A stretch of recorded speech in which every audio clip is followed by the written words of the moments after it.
Hi, this is Scott Garibay, and today we're going to talk about the Numenera WUBRG Season 1 campaign. And this is the beginning of Session 1. So basically, at this point, our Numenera world is established. We changed some things from the traditional Numenera discovery setting. Humans at this point are rare and unseen. Actually, haven't been seen in quite a while on the Earth.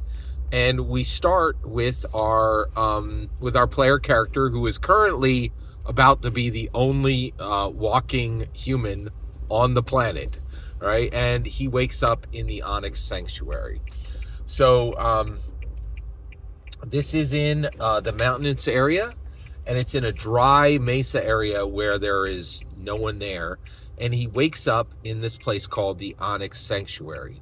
It looks like the kind of the inside of a spaceship, but it's built into the side of a mountain. It is like kind of black steel, and it ascends almost like a chimney would ascend a building up this mountainous, up the side of a mountain, right? And so he wakes up from a sleeping chamber, and he comes to, and and he has amnesia. He does not remember. He doesn't remember why he's in the sleeping chamber, and he wakes up and he starts to kind of go around Onyx Station. So he finds out that Onyx Station is a human facility. Everything there, like the handles are, the size of his hands, and he can actually read some of the symbols, right? He can read the symbols. So he knows he has language, and he's able to read some of the symbols on the sleeping chamber he's in, right? So he wakes up in this sleeping chamber. He goes around the facility, and then he returns back to the area where his sleeping chamber was, and he notices then that, well, actually, we dealt with it then. There were 6 other sleeping chambers in that room, so there was a total of 7, right? So there are, and so he realizes he has been awakened in one of these sleeping chambers. He realizes the rest of the sleeping chambers are the same as his, right? And he tries to remember, and he remembers the face of his commander, and he realizes that his commander and the rest of his team are in these sleeping chambers. So this is his team, but he doesn't know what their mission was. He doesn't know what their purpose was. He doesn't know why they're here, right? And so at this point, he fully explores Onyx Sanctuary, and he gets kitted out. He has food, he has water, and the cipher system starts people with a number of ciphers and some gear, and he finds all those things in the Onyx Sanctuary system, and he's ready to leave, right? So I said, okay, you're ready to leave the Onyx Sanctuary. You have amnesia. You are a human.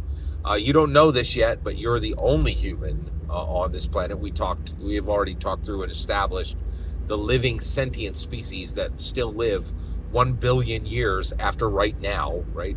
So Numenera is not like Dungeons & Dragons in that it is our world 1 billion years in the future. So it's quite alien, and things are very different, but it's still our world, right? Which is very, very interesting. So at this point, and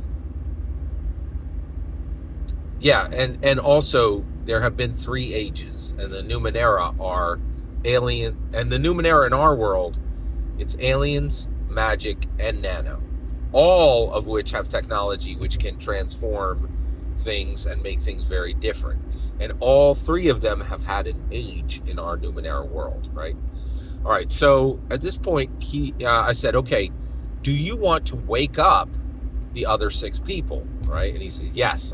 So he thinks about it, and the gold player says, yes, Blackout wants to wake the other members of his team, right? So he goes back, and he makes a roll to open up the chamber. And so, I said, all right, so basically when you put your hand on the sleeping chamber, a lighted visual user interface lights up, surround your hand, and if you turn left, it says send back. And if you turn right, it says awaken chamber occupant, right? And so he can start to begin to wake these, to wake up these, the people in the chambers, or he can send them back, but he doesn't know where they'll be sent back to. So this stops him, and he's like, you know what? I'm going to stop right there. I'm not going to wake them up. And he elects to go out, check the world, and see if the world is safe to bring the rest of the people out into, right? So at this point, he elects to leave the Onyx Sanctuary. Now, the Onyx Sanctuary is built on the side of a mountain, right? If he climbs down, it's about a 400-foot drop. If he climbs up, it's a 300-foot up climb. So we make a climbing roll. Now he has a balance. He has a balance skill as a jack, right? So he's skilled in climbing. So I'm like, balance is close enough. You're skilled in climbing, but he fails. He actually fails the roll, and he falls and causes some pretty significant damage, and actually strains a muscle in his left leg, and almost falls 400 feet to his death, right? But then one of the things that was interesting was we got to actually see the recovery mechanics in Numenera. This is really interesting. So, and again, a lot of things. So Dungeons & Dragons is there. This, you know, and Numenera is a Dungeons & Dragons competitor. And that's another thing, is I really don't think there are tabletop role-playing games. There is simply Dungeons & Dragons, and there are Dungeons & Dragons competitors. And I'm starting to understand the use of Dungeons & Dragons competitors is to run it so that you can understand Dungeons & Dragons better and understand where Dungeons & Dragons can leap to next, right? Because what you're about to hear is a better system for recovery than Dungeons & Dragons has. So basically, you spend money, you spend points out of these pools. You have 3 pools in Numenera.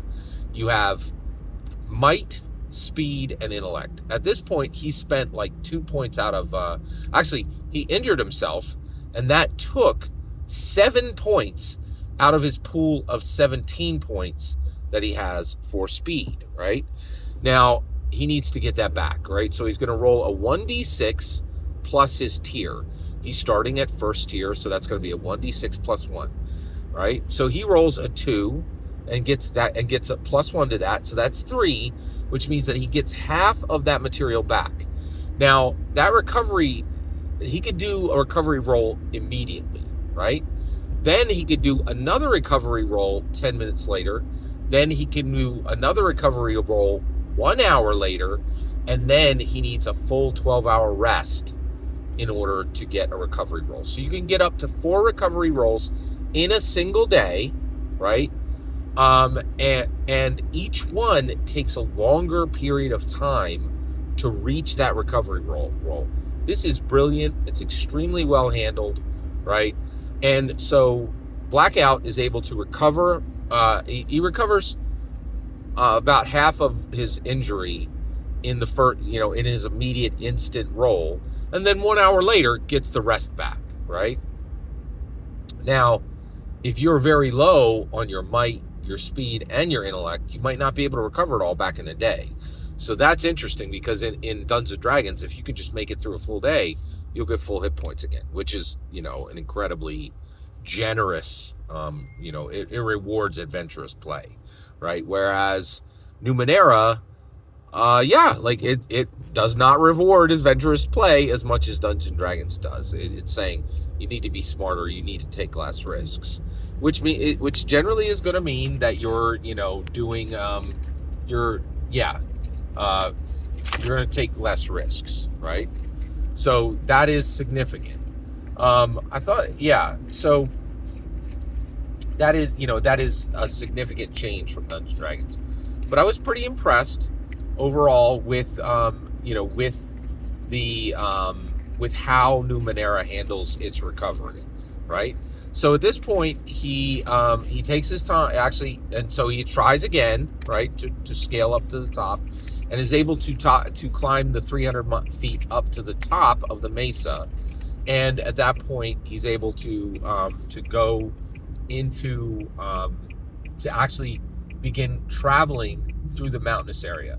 He travels for a full day, and does not encounter anything except he has to drink fluids from his water containers, which was interesting. Because at this point resources are a thing, right? Because he's alone in a desert area, a mountainous desert area, right? So he has to do that, and then finally, he reaches a point where he comes to a gate, right? And this gated area, there's a large gate, but it's simply a tall 40-foot gate, and there's no wall around it. And so I ask him, do you go through the gate, or do you go around the gate? He elects to go through the gate. Now that was good, because there were alarms if he went around the gate. It wouldn't have stopped him. It would have simply informed the bramble. And right now he is transversing from the mountainous area to the forested area. So he's leaving the clefts area where he encountered no clefts, and he's going into the brambles area, which is a forested area. And we're going to cut it off there. Thank you for letting me share this Numenera WUBRG Season 1 campaign story with you. Every single word you just heard is my humble opinion, nothing more and nothing less. The important part is when I get to hear your humble opinion. When you get in the comments and send your traffic. Please consider liking and subscribing, and have a fetch millennium.